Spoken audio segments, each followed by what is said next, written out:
there are more of us than there are of them.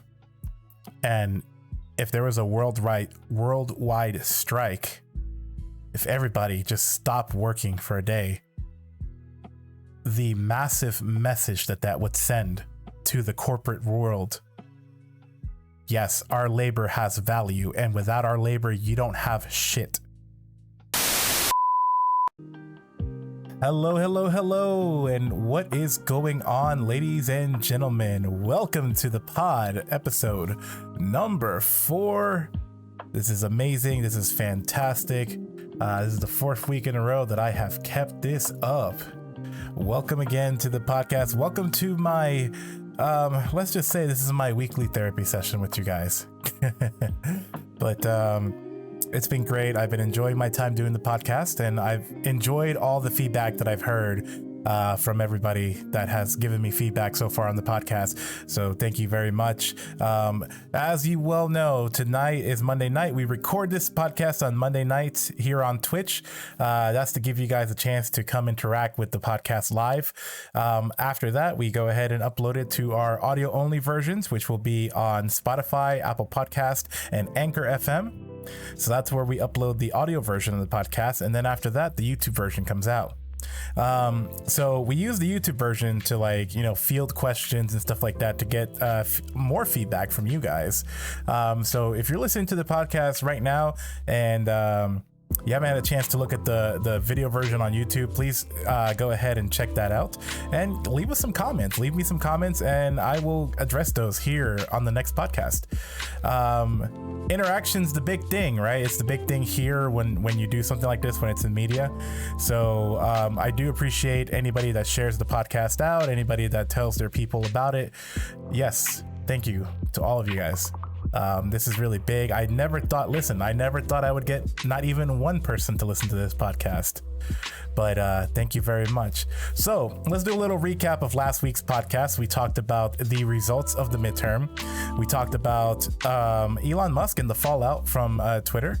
And we also discussed the topic of, we talked about, oh my goodness. See, I'm doing this off the top of my head and I forget what the topics are sometimes. So hold on. We did nature versus nurture. And then last week we did, one sec guys, let me check my notes. I'm going to go ahead and check these notes because I haven't changed them from last week. So last week we did, how could I forget? We did free speech last week. And we talked about if we believed that free speech, like absolute free speech, was a thing. So this week we have a different topic. I don't want anybody to think that this is going to be like a political podcast or anything like that. It really is just like things that happen throughout the week, and then I think about them. That's really what it is. And so the last 2 weeks, the midterms have pretty much dominated the news cycle. Elon Musk buying Twitter dominated the news cycle, so that's been on my mind. But this week I have another topic that has been on my mind. Most of you know this, most of you may not, but I'm currently between jobs, and it's kind of a self-choice. Like, I have decided to be between jobs because there's been a lot of big changes in my life. And thinking about the topic of jobs, right? Think about like my situation and where I'm at.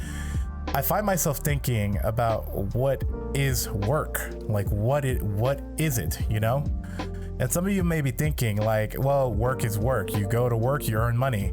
And yes, you are completely 100% right about that. But what has been on my mind specifically is what type of work is right for me. And it's a hard question to answer because there are so many things that I like doing. There are so many things that I consider myself good at, but I don't consider myself good enough to actually pursue the things that interest me. Those of you that know me know that I'm a bit artistic and that I like art. I like drawing. I like sketching. I like doing anything that's artistic, anything that has to do with art. I like doing it. I also like videography. I like taking photos. I like taking video. I'm a bit of an amateur at that. And I also love streaming. I love doing this, you know? And this past weekend, I actually competed in an event, a gaming event. And, you know, thanks to those that came to watch, you know, I appreciate you guys coming to check me out in the gaming event and stuff like that. So it's tough for me because the things that I like doing aren't considered work. Like, it's insane if you think about it. The things that I like doing are not considered actual work. But there are people that exist that have made careers out of the things that I like doing. So for example, you know, we have Twitch streamers that are massive successes. One that comes to mind is Hasanabi, or Hassan Piker, who, let's be real, is the inspiration for me doing this. Hassan Piker, if you don't know who he is a political commentator who used to work for the Young Turks network. That's pretty much where he got his prominence. He was featured on a lot of Young Turks stuff. And he left the Young Turks after he said something that pissed off a lot of people. He said that America deserved 9/11. And because he said that, and then he added more comments to that, a lot of people pretty much canceled him. And he left the Young Turks, but he went on Twitch and started streaming on Twitch, and he started talking about his political beliefs and stuff like that. See, he had a following already, and he brought that over to Twitch, and now he's a massive success. He makes millions of dollars a year doing Twitch. And it's insane when you talk about it, right? When you try to tell people about like Twitch and the successful people that are on Twitch, a lot of people don't consider that work. They don't consider that these people are actually working. And that got me thinking, right? And it's not to say that I want to go ahead and like drop everything and start doing Twitch full time. And that's not the point I'm trying to make. But it gets you thinking, right? Like, how is it possible that there are people out there that are busting their asses doing a dead-end job that there's no way for them to socially climb in that job, right? How is it that you have people that bust their ass year after year, day after day, and they don't have the things that a lot of other people do that don't do the same amount of work or the same amount of like physical work, you know? And again, that gets me to thinking too. Like I have worked in many different fields. Like I've scrubbed toilets, I've cleaned bathrooms, I've had to make sure that, you know, a merchandise store is presentable so that people can come in there and shop. I've done that type of work. And so I know what it's like to be at the very bottom, right? Recently, as you can see the shirt I'm wearing, I did construction work. And, you know, I enjoyed my time doing construction work, but I could tell it wasn't for me. I've sold used cars. I've done retail stores. I was a teacher for the past 6.5 years. I was a teacher, you know? And so I've been in different industries and I've experienced different things. And out of all those experiences, I try to think and I try to look back and I'm just like, you know, all the stuff that I've done in the past is considered like legitimate work. But there are also things, right, that other people do that most people don't consider legitimate work. And so that's the topic for today. I want to break this, and it's going to be the only topic for today, for tonight's podcast. So for the full hour that we're going to be here, or for the rest of this hour that we're going to be here, we're going to be talking about the topic of work and how Americans or America views work. And so I want to get started with first and foremost, I want to get started with what it has been called the hustle grind mentality. Okay. The hustle and grind mentality is the mentality that you have to keep moving, you have to keep working, and that's how you're going to get successful. And to some degree that is true. But when it comes to, in my opinion, and of course, listen, before we continue on, I want everybody that's listening to know, everybody that listens to this podcast to know that these are opinions that I have. And that's why the podcast is called the Random Thoughts Podcast. Okay. I think about things, I look at some evidence, and of course, evidence can be biased. So understand that what I'm going to speak about here, you may disagree with, and that's okay. That's what the comment section is for. And if you're here live, that's what the chat is for. But understand that these are opinions that I hold, and I'm going to talk about them. And if you agree with them, then yeah, go ahead, say something in the chat or say something in the comment section of the podcast when I put the audio version up or the YouTube version. But I don't want anybody to start thinking that I'm trying to like promote a certain lifestyle. You get what I'm saying? So let's continue on. I just wanted to put that disclaimer out there before we continued. But looking at the idea of the hustle grind mentality, if you really think about it, it is not a healthy mentality to have. Okay, there are people that will slave away with this mentality. They will slave their whole life away and never achieve anything. There are people that will try to convince you that the hustle grind mentality is the way to go just to keep you in place, just so that you don't go anywhere, just so that you stay where you're at, so that you can keep feeding their machine. Okay.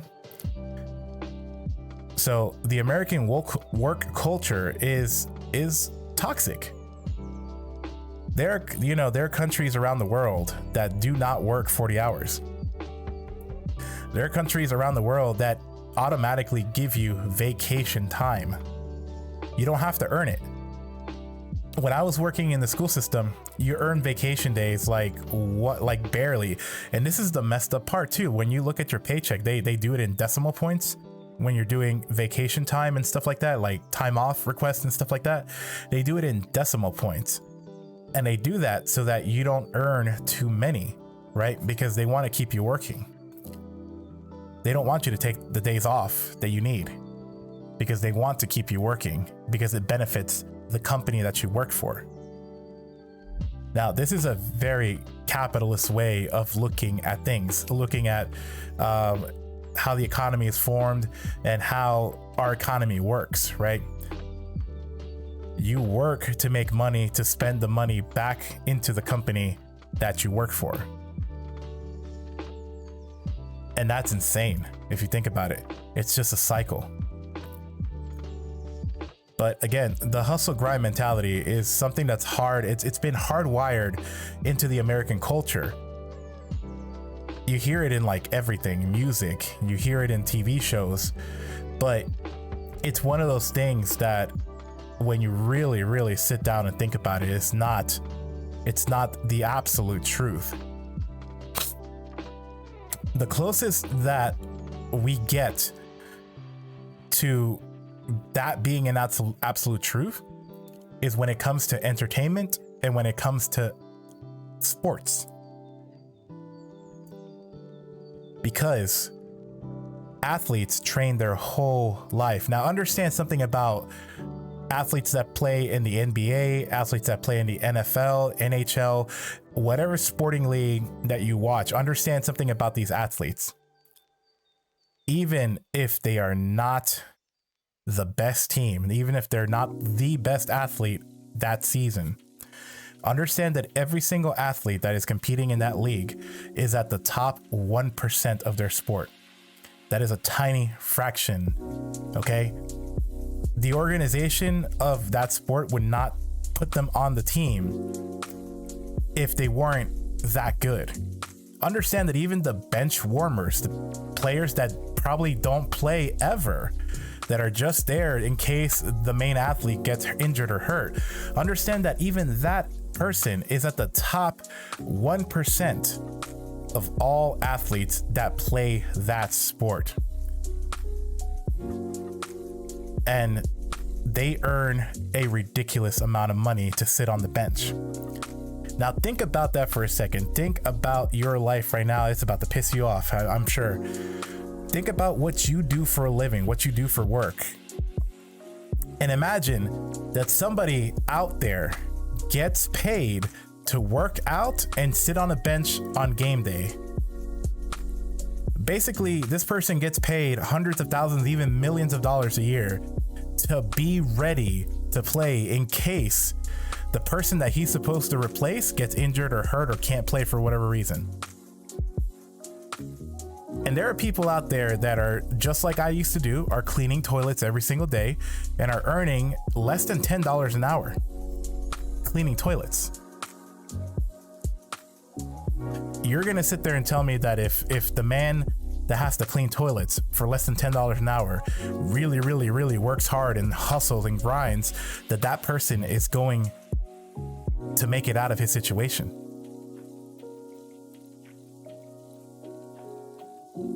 Just think about that for a second. And again, the person that is the replacement on the sports team, they've earned their place there. I'm not saying that they haven't earned their place there. They have, because they train, and they, again, like I said, they are at the top 1% of their sport. They've earned their place there, which is why I say that athletes and entertainers probably are the closest that we will get to this hustle grind mentality. But understand the other flip side of that coin is that it's a very rare occurrence. Not everybody is built that way. Not everybody can get to that peak level of physical form to play a sport like that. There are people that train their whole lives to even try to play in a major sports league. And the best that they can do is make it into like a minor sports league that, you know, they still pay a lot of money. They still pay a pretty good, decent amount of money, but that's not where they want to be. And they are training their asses off.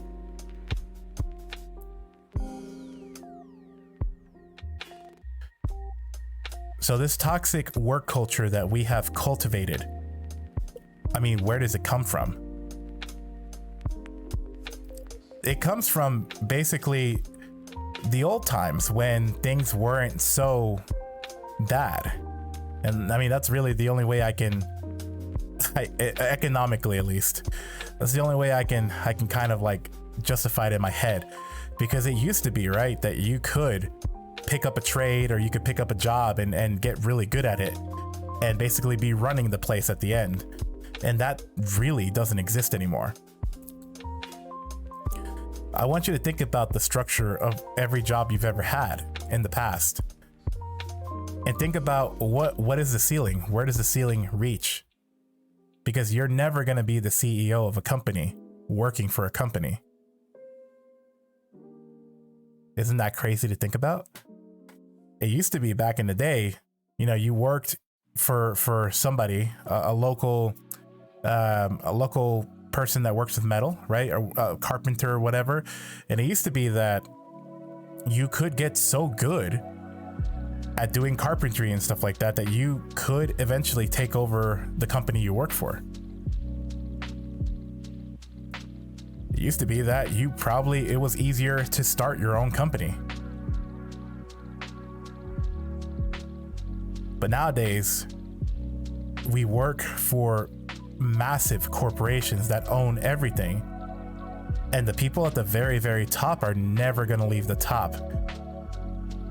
It doesn't matter how well you stack the shelves. It doesn't matter how well you flip a burger. You'll never be the CEO of Burger King or McDonald's, right?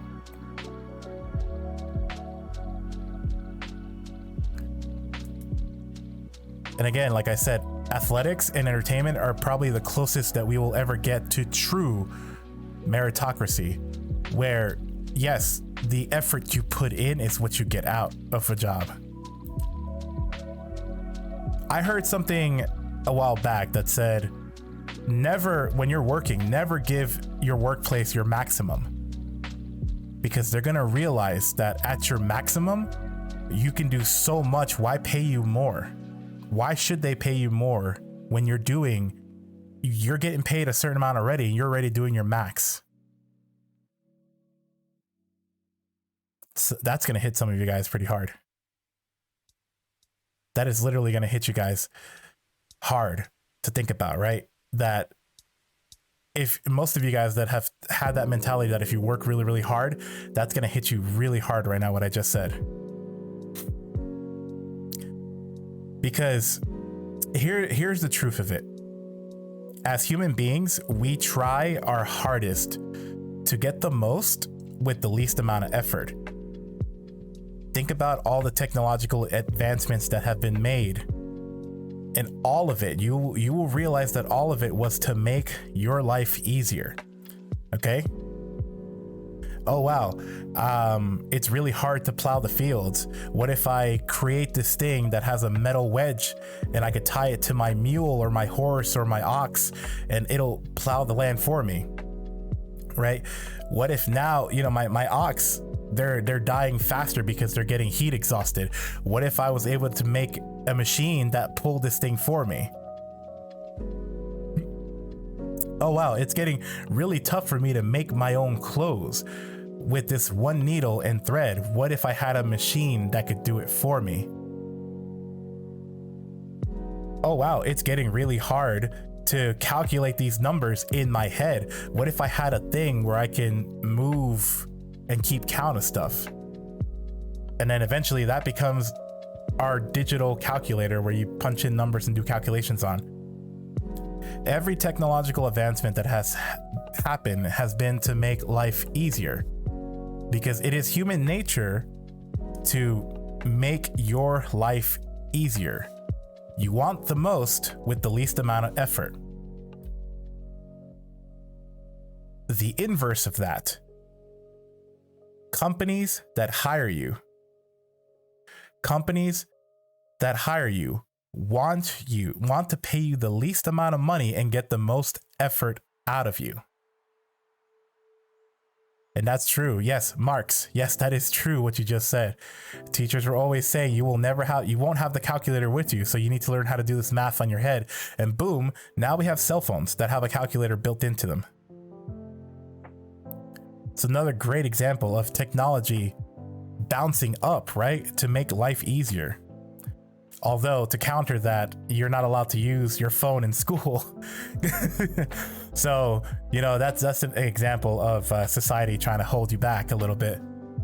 But companies that hire you to work want to pay you the least amount of money and get the most work out of you. It's called efficiency. Whenever you hear a company or a manager or something saying efficiency, that's what they're talking about. They're trimming the fat, so to speak. They're trying to get rid of all the quote unquote useless labor, right? As if labor is useless. And they're trying to make the machine run leaner. And we saw this with the pandemic with, a lot of people getting laid off of work and stuff like that. And now one person having to do the job that 10 people used to do.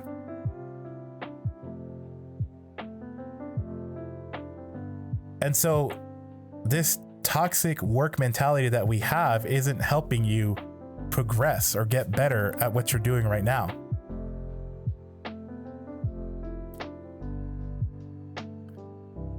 If you travel around the world, if you happen to go anywhere else in the world, you'll notice that work isn't your whole personality. There are people in America and in the United States that make work their whole mentality, their whole personality. I mean, not mentality.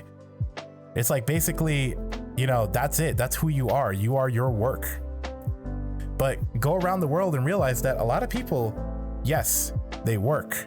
There's a lot of people that will work themselves to the bone around the world, but there's limits, right? I know in Europe, it's like mandatory that you have a month off of work.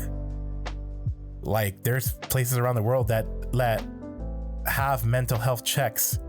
Yes, work comes second in Europe because they want your family and your mental life to be in good working order.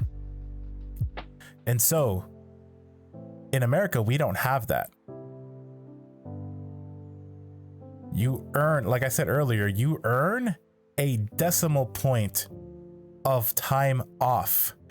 There are some companies that give you like 2 weeks to start, but then you earn slowly. You earn your vacation time. You earn your sick time slowly. If you were to talk to people in Europe, they would look at you like you're crazy when it comes to like the work culture in America. So let's move on. Let's start, easing into the second part of this, right? So I addressed the toxic mentality of work grind, but now let's look at the other flip side of, and I started to talk about this earlier, right? But what is considered legitimate work? And we have another like toxic mentality about this, where if you're not killing yourself at your job, then your work isn't legitimate. You have people out there that legitimately think that because they go out there and work a harder job, like a harder physically demanding job, that's a quote unquote real job, compared to people that sit in an office all day, or people that work the food business, or even teachers to some extent. They don't consider other professions to be legitimate work. Like, I bet you if you were to talk to people and tell them that you wanted to become a writer, they would look at you like you're crazy. Some people would look at you like, what? That's not a real job. How are you going to make any money off of writing?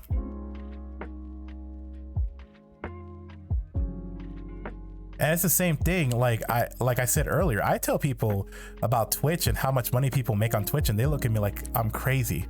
They're just like, how do you make money off of just playing video games all day? And what they don't realize is that labor has value.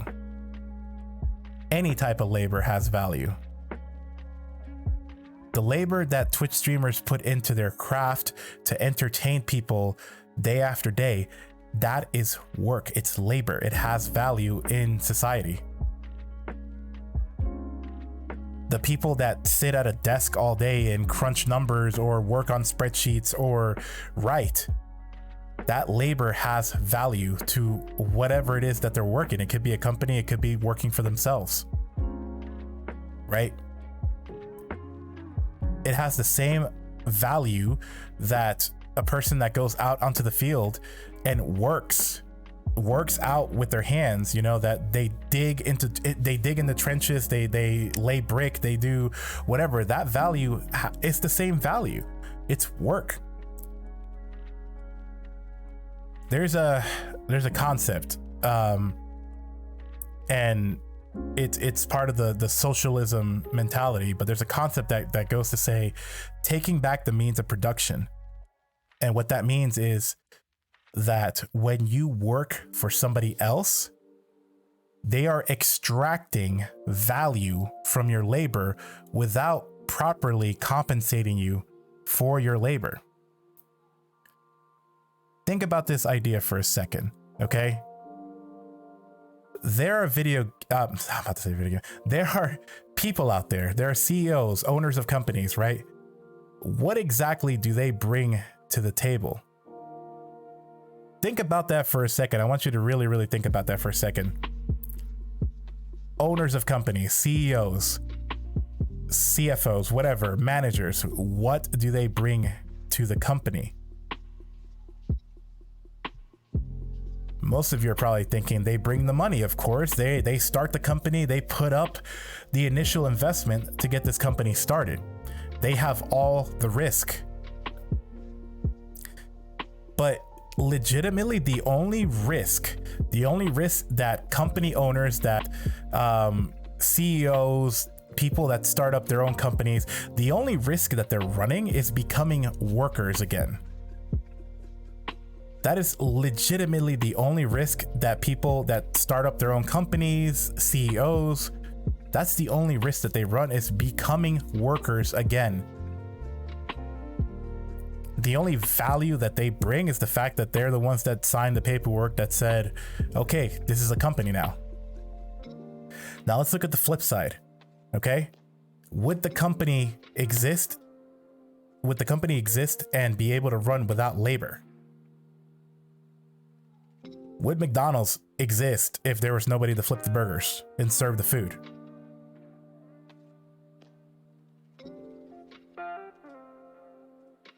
Would a accounting firm exist if there wasn't people to crunch the numbers? or people to manage the software that does the crunching of the numbers. The value that labor has is big. It's tremendous. Labor has a massive amount of value. And the thing is that a lot of companies do not want to recognize that, because again, they're trying to extract the most profit. They're trying to extract the most profit without having to share those profits with anybody else. I talked about this a little bit. Trickle-down economics is a really old economic theory that says that the people at the top, the very small percentage at the top, because what is it? It's like 5% that hold pretty much all the money in the world. 5% of the people in this world hold all the money in the world. And the idea is that these are the job creators. They create jobs for us to have, for us to do. And these people, eventually, their wealth will trickle down to everybody.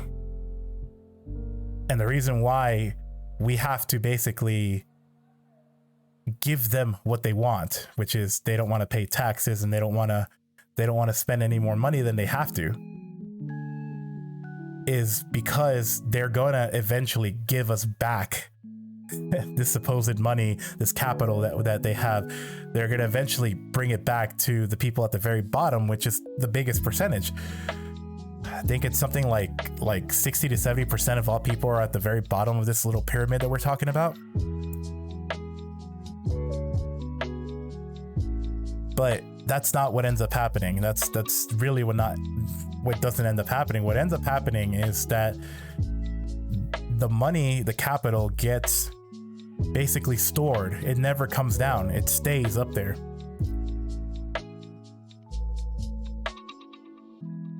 So again, these companies want to extract the most profit without sharing anything with anybody else, which is why in America, we have a minimum wage. Currently, the minimum wage, it's still like 9 something, I think like $9.50, $9.25, something like that. There was a big argument about even getting up to $15, the federal minimum wage, a big fight to get us up to at least $15. There was a study done that I read that said that basically if the minimum wage had kept up with inflation, that at this point in time, the minimum wage would be like $22 an hour. And most people would like to argue that the minimum wage is not supposed to be a living wage. But when the minimum wage was instituted, that's literally what it was. It was so that the people at the very bottom could make a living off the least amount of money that the government was willing to pay them for work. Labor unions are very important, even though I know a lot of people have thoughts about labor unions, but they're very important because they fight for workers' rights. That's cheesy to say, but it's the truth. If it wasn't for labor unions, we wouldn't have a weekend. Labor unions gave us the weekend, you know? Labor unions were basically able to make it so that you don't kill yourself working. There was a while back, little kids used to work in factories. And a lot of kids would get their fingers cut off and their arms chopped off and stuff like that because the machinery was dangerous. There was no regulation. People were literally putting little kids in brick buildings with no windows, with hot machinery, and no safety. There's no safety equipment back in those days. So then, we had labor unions that stepped in and basically said this isn't right. Like, if you want to hire people, you need to make sure that they have safety equipment, that they're of age, And then it became a thing where people were working like 60 to 80 hours every week. The labor unions again stepped in and said, hey, listen, no, you can't overwork people because we have literal people dying of exhaustion because they're trying to survive. So yes, labor unions are a very important aspect, and a lot of places don't have them because they get pushed out because, again, companies are trying to extract the most profit out of your labor. So if a labor union comes in and basically it's like, no, you need to change the way things are done in this company, otherwise we got to shut you down. These companies that have become so big, a lot of these companies have become so big, they influence politics, they influence policy, and they whisper in the ears of our representatives and get them to basically do what they want.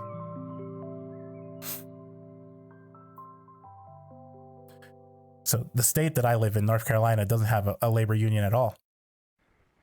It's called a right to work state. It's basically, hey, if you don't like the working conditions, go find a job somewhere else.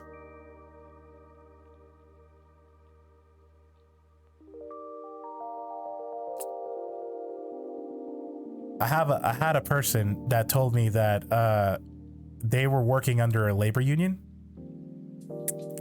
and that they didn't like it because the labor union had a bunch of regulations and stuff like that. And my thoughts of that was, well, yeah, they're there to protect you. His thought was, I just want to work, dude. And my thought was, well, yeah, of course, everybody wants to work because that's the way we've been brought up.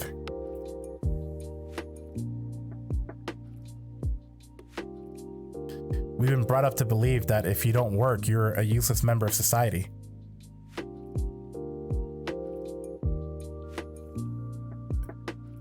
But there's another thought that comes to mind, and that's time.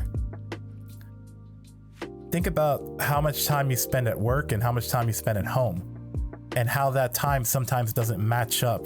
So for example, if you work third shift, right? You work the graveyard shift, the overnight shift. Like, you're gonna spend most of the day asleep because you have to wake up at night. And what is there to do? There's no joy in your life because there's nothing to do. There's literally nothing to do when everything else is closed. Especially if you live, like, for example, here in North Carolina, where everything closes at 9 p.m.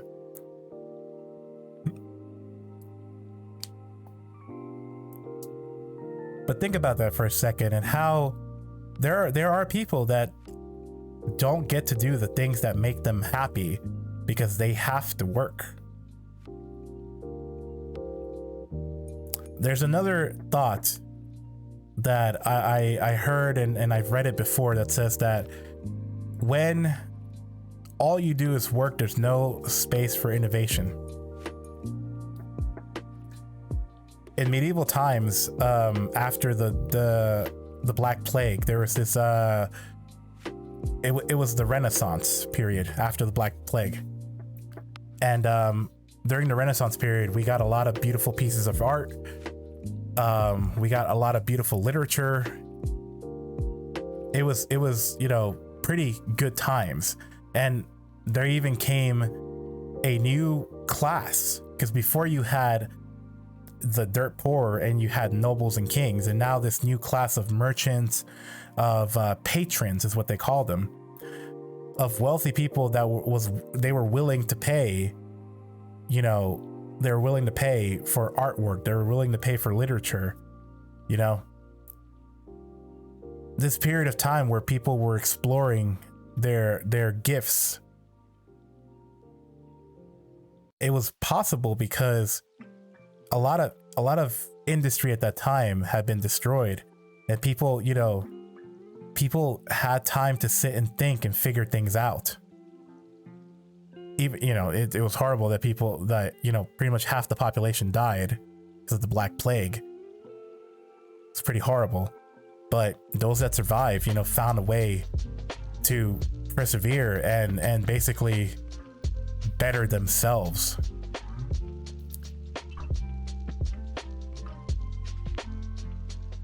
But it's just interesting to look at, like, what work is and how things can be different. It's like I always like to try to think, how can things be different? Because what I do now, like right now, because I am between jobs, I drive for Uber. Technically speaking, I work for myself under another company. Like, I still try to wrap my head around that, how yes, the company is providing me the platform, but I technically don't work for them because I work for myself. Yet at the end of every tax year, I have to put that I work for Uber. It's an interesting, it is an interesting concept whenever you work for like the gig economy, which is the new work economy. How many jobs do you want? I got 17 jobs, dude. The gig economy is so interesting because it is the type of thing where you pick and choose. There's so many apps now that you can just turn on and get work basically. But that also adds another level of abuse if you really want to think about it, because these companies that exist, like even Uber, I work for Uber, but they're pretty predatory. Like they don't really pay well. You have to really work yourself down to make good money. There are people that, you know, work 12 hours a day doing Uber just to make enough money to pay all the bills. And yes, that adds another level of abuse, because like Uber can claim, because we're all independent contractors, that they don't have responsibility over anything. Like most people don't know this, but I pay for my own gas, my own car repairs, my maintenance, all that stuff comes out of my pocket. And even though I do get a benefit at the end of the tax year, it's still money that I had to spend right then and there. And it's not to say that I get the same benefit as like a real estate mogul that, you know, can put his losses down and say, hey, oops, my company wasn't profitable this year, so I don't have to pay taxes.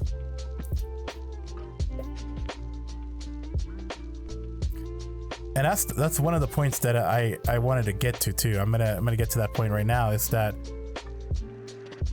success is parts of what you put in, but it's also where you come from. Like that has a very big effect on whether or not you're going to make it. And I've been bringing up this fellow the whole time. I'm bringing up for the all four podcast, but our space lord Elon Musk, think about his journey. Right? I want you to think about this man's journey, because a lot of people are going to look at him like he's, you know, this great person, but he is not. Think about him for a second and where he comes from. He is the son of a wealthy emerald mine owner. He had everything fed to him on a silver spoon.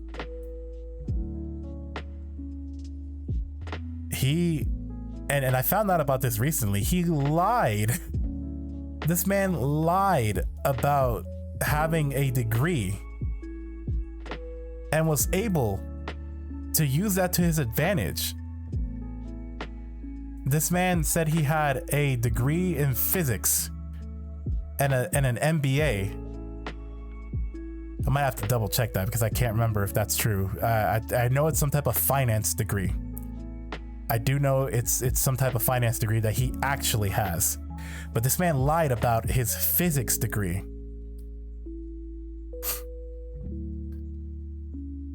This man only wrote one code ever in his life. And it failed miserably. It failed so miserably that another company had to basically save his failing company. And somehow this man was able to retain enough shares of his company that when his company sold, he made like $100 million or something like that, and was still able to use that money to make more money. And you're gonna tell me that Elon Musk is working harder than the man cleaning toilets? Elon Musk basically failed upwards to where he's at, and now he's failing catastrophically. And that, you know, that boggles my mind, how some people are in the right place at the right time and can have so much, while others who have worked their entire lives, who are basically killing themselves, can barely feed themselves and their family. Like, that disparity to me is insane. You know, let me try to go down to the bank and ask for $44 billion so I can basically burn it. That's essentially what Elon Musk did.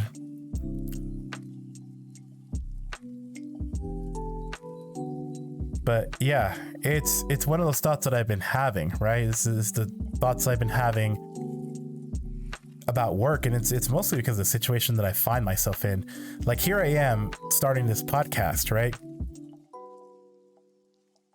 And it's something that I've wanted to do for a very long time. I've just never had time to actually sit down and do it. I haven't had time to like actually think about what I wanted to talk about. But now that I basically drive around all day, all I have is time to think about these things. So I figured, you know what? It's time to do this podcast. And who knows if down the line this podcast would be any type of success. I don't expect it. This is something that I'm doing because it helps me. And I hope it helps you guys too, those that listen to it. And because I've been told my voice is very, very like ASMR like. I have a friend that told me that my equipment sounds phenomenal, and they've actually asked me like how I did it. But yeah, this is my baby right now. This podcast is my baby right now, and it's something that I'm doing that I actually enjoy doing. Unfortunately, it's not something that in our American society would probably be considered work or have value, because you tell people, hey, I'm starting a podcast, and a lot of people will basically look at you like, oh, so you're talking for free. and I always look at them and I'm just like, well, for now, yes. I mean, it's not like I'm not working and doing something else to make money, but I started this podcast because it's just a way for me to like get my thoughts out. And my main goal is, to see who else feels the same way I do about these topics and have a conversation with them and, have engagement across the board. Like in my first episode, I said, I have people around me that love me and I know, and I have people that I speak to on a daily basis, but it's like topics like this, I don't really have anybody that I could sit down and just talk about it, right? And yes, and have opposition. Yes, Marks, have opposition, because I do welcome the opposing thoughts, because I'm not one to sit here and like say that my way is right. I want to see what's out there. I want to see how other people think about things. That's the psychologist in me thinking. That's the psych degree that I went to go get. That's that part of me that's thinking. All right, so let's finish this off with the last part of the work discussion. And this is gonna be I don't want to say controversial, but it's gonna be one of those things where like I know a lot of people will either agree with me or disagree with me with this one. And I do welcome the disagreement.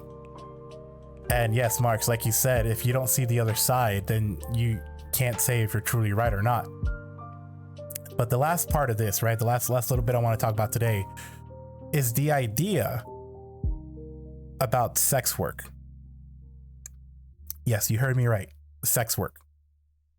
Is sex work real work? And I am one of the people, I'm very like sex positive. I do believe that sex work is real work. It's actually the oldest profession. But yes, I am one of the people that believe that sex work is real work, but I do recognize how exploitive sex work can be. And part of that comes because we are not legitimizing sex work. Think about that for a second, that because we don't regulate sex work like other industries, because we don't have protections, we don't have like a sex work union, You know, we don't have protections for these people. They get exploited. I mean, think about all the predatory, like the basically the predatory porn industry. I recognize how predatory it can be. As a consumer, I will say that with my whole chest. As a consumer of the porn industry, I recognize how disgusting and how predatory it can be. But I recognize that just like everybody else, and it's not even just the females, like even the males get abused and they get exploited and they get treated badly by this industry. But you know, it is an exploitive industry that needs to change. There needs to be some type of change in there. And one of the ways that I've seen how people in this industry have taken control of it, basically like taken back the things that have been taken away from them, is OnlyFans. Now hear me out. I could hear the groans across the world as I said OnlyFans. But I want you to consider this, right? Just like I can go out and turn on my Uber app and drive around for 12 hours a day and make money, why can't a guy or girl take some nice pictures of themselves, take video of themselves, and make money off of what they're doing? Is it because it's immoral? I mean, is it immoral? That's a whole nother debate, right? But these people that have been in this industry, because you have like popular porn stars that have OnlyFans, that this is how they take control of what they're doing. This is how they can take control of their industry. This is what it means to take back the means of production. This is what this means, right? Of course, you go and do your work for porn studios and porn directors, whatever, but then at the end of the day, you're still you, and you want control over your content. And so these people come and they open up their OnlyFans and produce content that, yes, it's behind a paywall, but it's basically artwork if you really want to think about it, right? And some of you will be thinking like, oh, there you go, talking about porn is art and blah blah blah. That it is what it is, right? Just like stick with me for a second, because the comparison may not be one-to-one, but just like people go to see a Marvel movie, people go pay money to see a Marvel movie. Some people, because there are people that pirate movies, yes, but people go to see Marvel movies, right? And you pay money to go see it. And there's a lot of people that get paid off of that. You paying the $17 to go see a Marvel movie pays hundreds of thousands of people that worked on the movie, right? And remember, I said entertainers are probably the closest we get to the true hustle grind set, right? So why can't a porn actor or actress, an adult actor or actress, take control of their image and make money off of it? Like what's wrong with that? And in my opinion, there is nothing wrong with that. Now, I understand where the problem comes, right? Because believe me, I've been around teenagers, because I taught middle school. I've been around teenagers. I know how a lot of them think. And especially in this age where, you know, sex is so readily available, where really a lot of kids growing up now don't have that innocence anymore, because everything is sexualized. I understand. I really do understand, because now I have a son and he's a 2-month-old, and I understand how scary it can be when all the information that they could ever want is at their fingertips. I understand that side and how parents and other people can see that sex work is immoral. But again, that goes to what I said in the beginning. If we don't legitimize sex work, if we don't legitimize it, then we can't regulate it. If we keep treating it like this little deep dark secret that we can brush under the rug, right? If we keep treating it like that, then it's just going to become another black market. And what happens with black markets? They expand, right? Black markets get so big that you can't control them. There's no way to regulate them. It's kind of the same debate that I have with like drug legalization or drug decriminalization.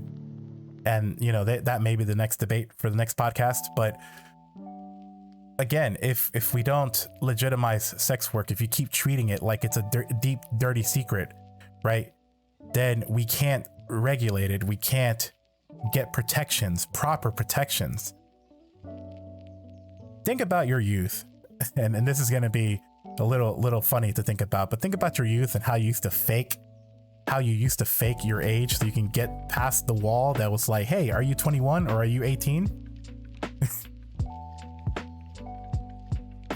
Like, if we had regulations, if we were able to, like, proper regulation where you had to get a proper verification process to get past that wall, right?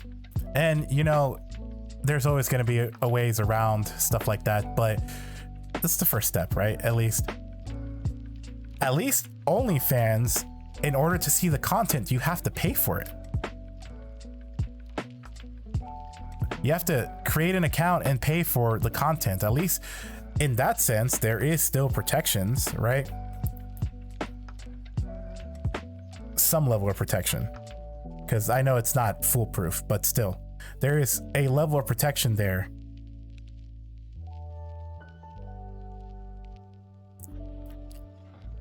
So again, is sex work real work? And I consider it to be real work. And I honestly wish there was more protections. I wish there was more ways to legitimize sex work, because it's just like any other industry. And just like I've said before, it's, you know, labor has value. All labor has value. It doesn't matter what you do.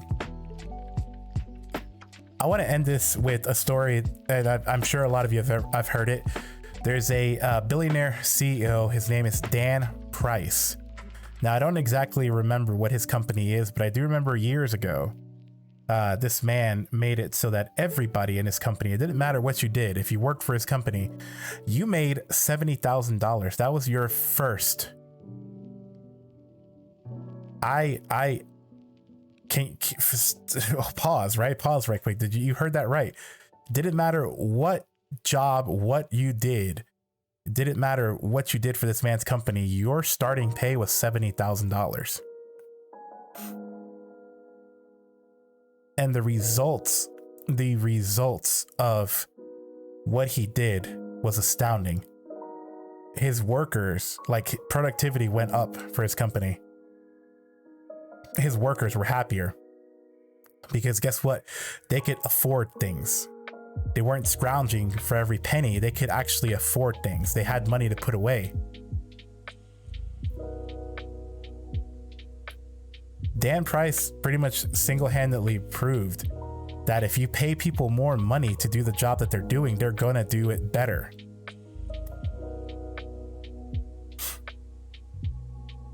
And I mean, at the end of the day, that's what we want. I don't want to say that's what we all want. I don't want to put words in anybody's mouths, but at least for me, I don't want to be rich. I don't want those problems. But what I do want is I want to have enough money to take care of my family, enough money to pay my mortgage, to pay my car payment, and enough money to put away so that if I wanted to go somewhere nice, I could go somewhere nice. And I think that's literally the dream, right? That's what we all want. At the end of the day, it doesn't matter what you believe. It doesn't matter who you are on the inside. That's what you want. I think. And if I'm wrong, you know, the comments are down there. The comments are right below the video or right below the audio. But you know, $70,000 a year, that, you know, that doesn't make you rich, but it doesn't make you poor. And that's, to me, again, that's the dream right there. As a teacher, on paper, I made like $50,000, but when, you know, you take taxes out and stuff like that, each one of my monthly paychecks was anywhere from $2,300 to $2,700, which is a pretty good chunk of change. And the thing is, this is another thought I want you to consider. I went to college for 4 years. You have to be a college graduate to even become a teacher. If your state has an alternative licensing program, you have to at least have 4 years of college. Okay, so I did go to 4 years of college. Each one of my monthly paychecks was anywhere from $2,300 to $2,700. Remember that number, because my cousin, right, and I am proud of him. If you're listening, Edwin, if you're listening, I am the most proud of you, because you fucking made it, dude. My cousin didn't finish high school. He had children at a young age, and this man pulled himself out. He pulled himself out. He makes pretty much $7,000 a month doing construction work. He's basically, if you want to think about it, he's like a manager, basically, is what he does. But at the end of the day, Mike, and this is the funny thing about work, because if you take in your work day, you really only work like 1 to 3 hours a day. It's really like the average is what you work, because most of the other time you're goofing around. And you have to account for lunch too. But my cousin, you know, he has worked his ass off, and I remember hearing about his days and stuff like that, and he made it to this position where now he's in charge of other people, and that comes with its own other problems, I'm sure. But like I said earlier, my cousin will never own the company that he works for. If he decides to leave the company and start his own business, right, then that's different. But he will never own the company that he works for.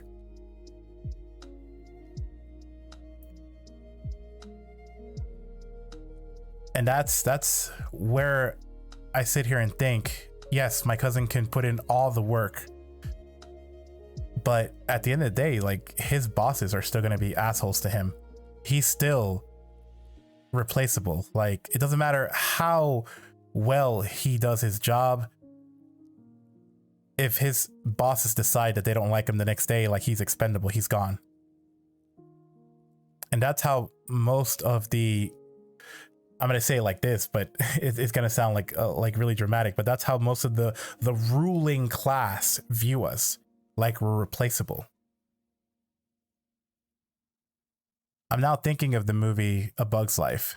It's kind of funny that I'm thinking about A Bug's Life, the movie, because it taught us a very valuable lesson. The fact is that there are more of us, the working class, or quote unquote the working poor. There are more of us than there are, you know, millionaires, billionaires, thousandaires, McDonald's managers, McDonald's franchise owners and stuff like that, people that actually make a lot of money. There are more of us than there are of them. And if there was a worldwide strike, if everybody just stopped working for a day, the massive message that would send to the corporate world: yes, our labor has value, and without our labor, you don't have shit. Can you imagine what kind of revolution that would cause? Because like I said before, the people that started these companies, they're old people that just sit around and rake up all the money. They stay at home, and, you know, every time they breathe, they make $1 million. You're going to tell me that these people that now just sit around, that basically just signed their name to a company, you're going to tell me that these people work harder than a person that has to mop the floors, a person that has to dunk fries in oil, a server, a waitress. You're gonna tell me that these people work harder than these people?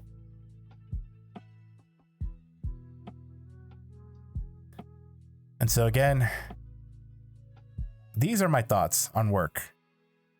And I want to apologize if I rambled a little too much today, but it's a continuing conversation in my head. And I mean, again, this is like the third time I say it, but you can continue this conversation down in the comment section or in the chat, like my good buddy Mark Steele has been doing. He's been chatting here in the chat. So I appreciate you for being here, buddy. Thank you for coming through and chatting for a little bit. But yes, but yes, guys, I'm gonna go ahead and end the podcast here. I will leave you with some parting words, but these have been my thoughts on work as a subject, like as the topic of work. These have been my thoughts on that. We will continue doing the podcast next Monday. So next Monday we'll be live again with the podcast.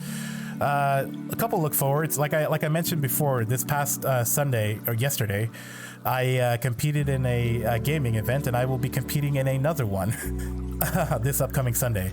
Sunday the 27th? Is it Sunday the 27th? Let me double check right quick.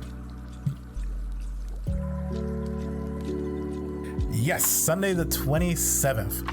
I'll be competing in another event. If you want to come and watch that, that's great. Please come and watch that. I would really appreciate you being here. Know that the podcast is available on pretty much all the major podcasting platforms. They will be available tonight.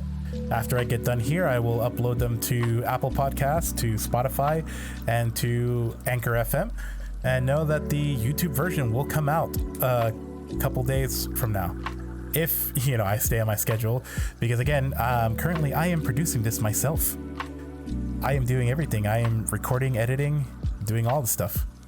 If you enjoyed this hour, please share with all your peoples. Let them know that this is a thing that I'm doing regularly. And if they like the topic, I would love to get input from the audience, about topics that we could talk about in the future. But guys, that's been it for me. I've been Dark Spade, and you've been awesome. Thank you for hanging out for the hour that I was here, and I will catch you guys on the next podcast. See ya.